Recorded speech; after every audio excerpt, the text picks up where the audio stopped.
అండి, welcome to Abhyas Hindi educations. So ఈరోజు మనము క్వశ్చన్స్ ఎలా అడగాలి హిందీలో అన్నది మనము చూస్తున్నాం. క్వశ్చన్ అడగడానికి కావాల్సిన పదాలు ఏంటి, వాటిని తెలుగులో ఏమంటారు, ఎలా వాటిని క్వశ్చన్ రూపంలో మనము ప్రొనౌన్స్ చేయాలి అన్నది మనం ఈరోజు చూస్తున్నాము. ఫస్ట్ దానికన్నా ముందు మనము ఏంటంటే క్వశ్చన్స్కి కావాల్సిన పదాలు ఏంటి వాటిని చూద్దాం. ఫస్ట్ వన్ క్యా. క్యా అంటే ఏమి, ఏమిటి. Okay. Next one Q. Q అంటే ఎందుకు. ఓకే. కబ్. కబ్ అంటే ఎప్పుడు. కబ్ అంటే ఏంటి, ఎప్పుడు. కహా. కహా అంటే ఎక్కడ. కౌన్.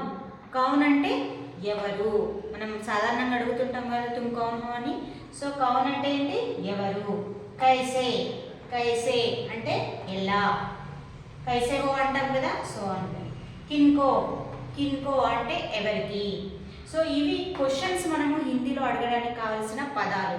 మరి దీనికి కావాల్సిన సెంటెన్సెస్ ఎలా, మనం క్వశ్చన్ ఎలా అడగాలి అంటే నా ఛానల్ని సబ్స్క్రైబ్ చేసుకోండి. నెక్స్ట్ వీడియోలో చూద్దాం.